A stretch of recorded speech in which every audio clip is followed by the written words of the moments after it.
BFM Business. Le focus de Tech & Co. Focus ce soir, oui, sur les crypto-monnaies et la blockchain. On parlera évidemment donc du Bitcoin en long, en large et en travers pendant cette prochaine demi-heure avec nos invités. D'abord Claire Blava, Claire de Blockchain Partner, dont vous êtes la présidente.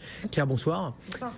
Blockchain Partner, donc c'est la fusion, la somme de deux sociétés que vous avez réunies il y a quelques mois de cela. Vous étiez venu d'ailleurs à l'époque nous en parler, c'était avant l'été ou pendant l'été. Donc la fusion entre Blockchain France, start-up de formation, de conseil, qui reste votre métier principal, et du labo blockchain spécialisé là dans le développement technique sur ces technologies de blockchain. Avec nous aussi Éric Larchevêque, le président de Ledger, qui a levé la semaine dernière 61 millions d'euros. Ça fait donc 75 millions de dollars. C'est vrai que vous avez communiqué la semaine dernière en dollars parce que voilà, on est sur un monde c'est une levée internationale, donc on communiquait effectivement plus en dollars, mais voilà, 61 millions d'euros. Il y a qui dans votre tour de table? Alors la levée a été menée par Draper Esprit, qui est en fait une version européenne du fonds d'investissement de Team Draper, qui est un des premiers investisseurs dans le Bitcoin, ainsi que First Mark, KT Innovation et Corelia Capital. Vous aviez reçu sur BFM Fleur Pellerin, ancien ministre de l'économie. Et je précise, pour donc ceux qui ne connaissent pas Ledger, qui vont le découvrir ce soir, c'est d'abord une sorte de petite clé USB là, dans laquelle on va loger ces crypto-monnaies pour les mettre, on va dire, hors réseau et les sécuriser pour pas se les faire hacker et encore moins voler. C'est un coffre digital, voilà, pour crypto-monnaie et une technologie basée sur la carte à puce. Pascal Rebonsoir, tu es resté avec nous. Exactement. On te retrouvera pour ton regard sur la tête tout à l'heure après l'actu de 21h30. Tous les trois, donc écoutez d'abord ce petit résumé là sur une grosse minute de ces vents contraires qui se multiplient effectivement contre les cryptos en général, le Bitcoin en particulier. La blockchain, on a coutume de dire bon, la blockchain non c'est bien, mais c'est vrai que le Bitcoin c'est pas bien du tout, il faut pas en avoir, il faut s'en méfier comme de la peste. Écoutez là-dessus donc Camille Riwal qui nous rappelle tous ces vents contraires là, toutes ces vents de réglementation ou ces annonces, parfois ces interdictions qui ont été prises ces derniers mois, qui ont fait d'ailleurs que le cours a été quasiment divisé par deux. Camille Riwal. C'est un brutal retour sur terre pour les crypto-monnaies. Après des mois d'emballement, le Bitcoin s'est effondré et le débat quant à son caractère risqué est relancé. D'un côté, ceux qui y voient la monnaie du futur, de l'autre, les détracteurs comme Jean Tirole, le prix Nobel de l'économie pour qui le Bitcoin est une pure bulle spéculative. C'était aussi l'avis de Jamie Dimon, le patron de JP Morgan, avant qu'il ne revienne sur ses propos. D'escroquerie, la crypto-monnaie est devenue envisageable, mais à condition d'être régulée par les banques centrales. Autant de mises en garde qui poussent les États à chercher des solutions. Première réaction en Chine, les autorités ont décidé d'interdire les opérations de levée de fonds en monnaie virtuelle. Deuxième coup de bâton de la part de la Corée du Sud. Le gouvernement a opté pour la fermeture des comptes d'utilisateurs anonymes de crypto-monnaies et surtout l'interdiction aux banques d'effectuer des transactions en monnaie virtuelle. Pour d'autres, le curseur est plus du côté de la régulation. La France et l'Allemagne, par exemple, entendent faire des propositions communes lors du G20 en mars prochain. Objectif, faire évoluer la réglementation alors que la BCE a affirmé ne pas pouvoir interdire ou réguler la monnaie virtuelle. Elle est aujourd'hui sortie de son cercle d'initiés pour s'ouvrir au grand public. Bon, Éric Larchevêque, Ledger, comment vous regardez là, ça vous fait sourire parce qu'effectivement, quand on est sur le Bitcoin depuis des années, des cours divisés par deux comme ça en quelques jours, on l'a déjà vécu plusieurs fois. On l'a vécu en 2013, effectivement. Là, on ne peut pas vraiment parler d'effondrement, c'est plutôt une correction. Le Bitcoin est quand même à un cours qui est 10 fois supérieur par rapport à celui d'il y a un an. Sur un an, on fait encore 1000%. Ouais. Oui, donc il y a effectivement des mouvements, une volatilité qui est importante, qui a toujours été là. Et quand on a commencé à travailler dans cet univers dès 2012 et 2013, on a effectivement l'habitude de ce type de mouvement.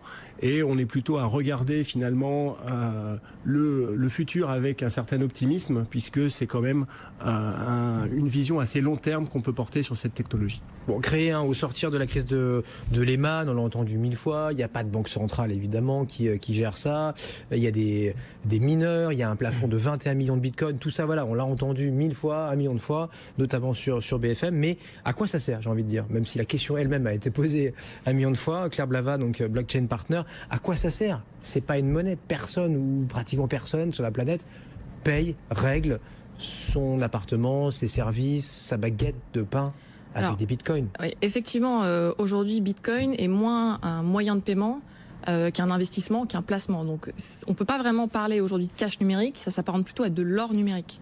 La grande différence avec la monnaie, c'est qu'en fait, quand vous avez vos bitcoins, vous les avez vraiment. C'est pas la banque qui les détient. Votre argent n'est pas une suite de 0 et de 1 dans le serveur de la banque. C'est vraiment vous qui êtes propriétaire de votre argent. Et surtout, Bitcoin et les technologies qui sont derrière vont permettre de s'échanger de la valeur en pair à pair sans passer par un intermédiaire. Je m'explique, quand vous échangiez de l'information avec Internet, en fait, cette information, elle est copiée. Si je vous envoie une photo, vous avez accès à la photo et moi, j'y ai toujours accès. Mais finalement, si vous essayez de faire ça avec de la valeur, ça ne marche plus puisque vous faites de la création monétaire. Si je vous envoie 20 €, c'est très important que ces 20 €, je les ai plus.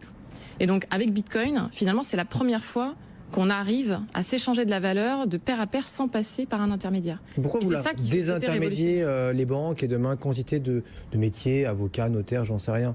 Ce sont les tiers de confiance aussi, ça apporte quelque chose. Bien sûr, ça apporte quelque chose. Après, il y a forcément parfois des doutes sur ces tiers de confiance. Et on l'a vu par exemple avec la crise chypriote il y a quelques années, où du jour au lendemain, les banques ont décidé de taxer tous les comptes au-dessus de 100 000 €.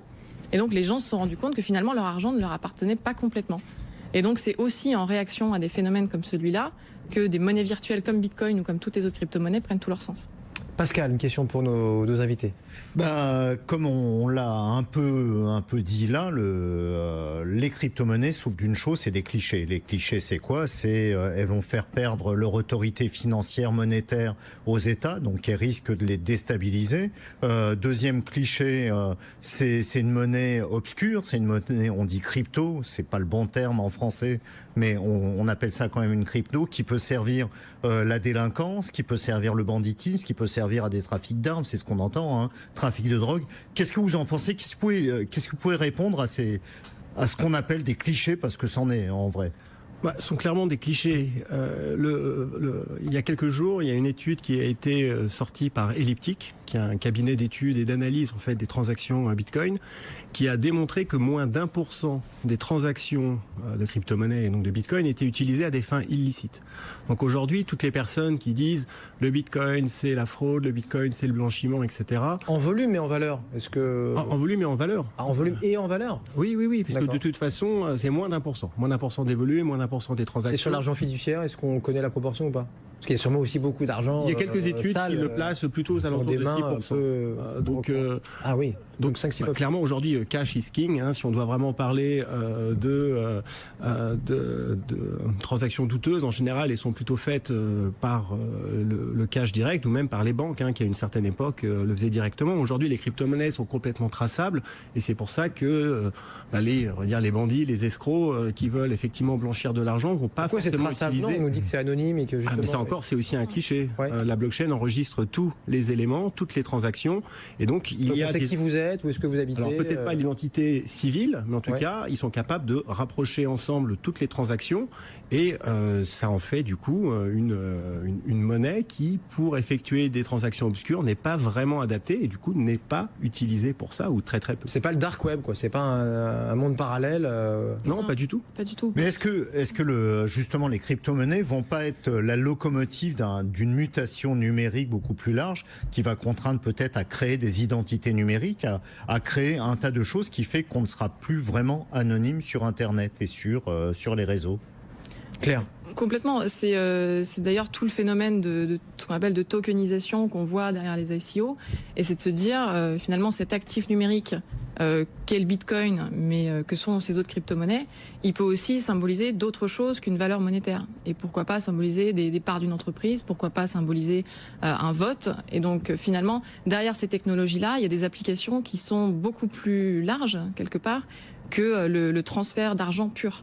Et c'est ça qui aujourd'hui est intéressant. Et effectivement, il y a des enjeux de création d'identité numérique, puisque sur ces monnaies-là, les nouveaux intermédiaires, ce sont ceux qui vous permettent d'accéder à ces technologies. Et donc ce sont ceux qui gèrent les process d'identification des consommateurs. Aujourd'hui, quand vous achetez du Bitcoin, vous allez sur des plateformes d'échange qui ont des process de KYC, donc Know Your Customer, et ce sont elles qui permettent justement d'identifier les personnes qui font ces transferts d'argent en crypto-monnaie. Et donc pour le régulateur, c'est plutôt du côté de ces nouveaux intermédiaires qu'il faut aller chercher. Eric, sur Ledger, là, racontez-nous, votre produit, déjà vous étiez venu il y a quelques mois, revenu, il s'écoule bien, il y a beaucoup de commandes. On en est où là? Vous avez combien de clients? Alors, sur l'année 2017, nous avons vendu 1 million d'exemplaires de notre produit dans 165 pays, ce qui représentait une accélération assez incroyable de l'intérêt pour les outils de sécurité. Vendu et livré ou il y a des Vendu et précommandes livré, là-dessus? vendu et livré, oui, oui. 1 million. 1 million. Vendu combien de dizaines d'euros là? Le produit aujourd'hui vaut 79 € avec le frais de port inclus dans le